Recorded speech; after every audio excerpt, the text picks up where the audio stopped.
Benjamin Netanyahu is a war criminal.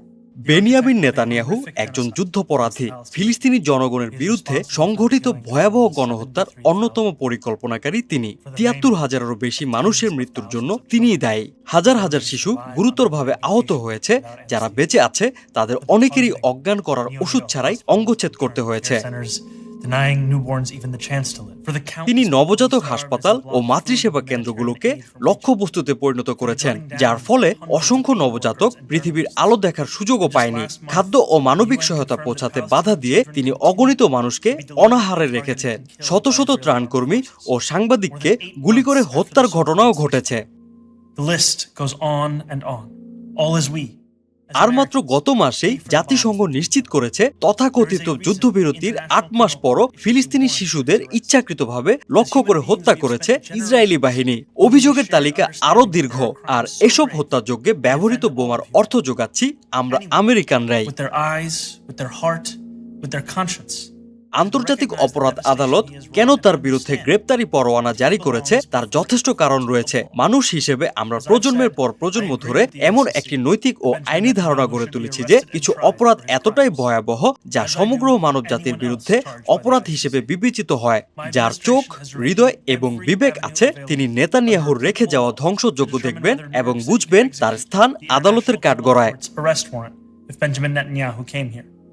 আমি আগেও বলেছি, এখনো বলছি, আন্তর্জাতিক অপরাধ আদালতের সঙ্গে আমি একমত। বেনিয়ামিন নেতানিয়াহুকে গ্রেফতার করে তার বিরুদ্ধে আনা অভিযোগের বিচার হওয়া উচিত। একইভাবে আইসিসির অভিযুক্ত অন্য যে কারো ক্ষেত্রেও আমি একই অবস্থান পোষণ করি।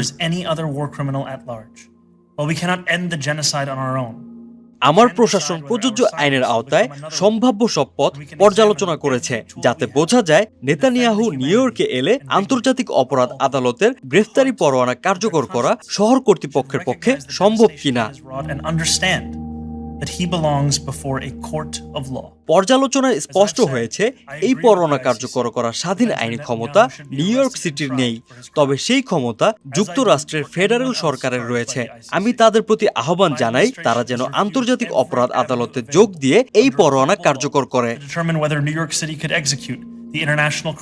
আমি আরেকটি বিষয়ও পরিষ্কার করে বলতে চাই, বেনিয়ামিন নেতানিয়াহু যেমন নিউ ইয়র্কে স্বাগত নন, তেমনি অন্য কোনো যুদ্ধাপরাধীরও এখানে স্থান নেই।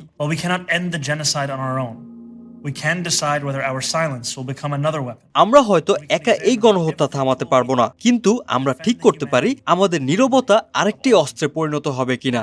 মানবতা ও মানুষের মর্যাদা রক্ষায় আমাদের হাতে থাকা প্রতিটি উপায় আমরা ব্যবহার করব কিনা সেটিও আমাদের সিদ্ধান্ত। আপনাদের প্রতি এটাই আমার অঙ্গীকার। That is my commitment to you.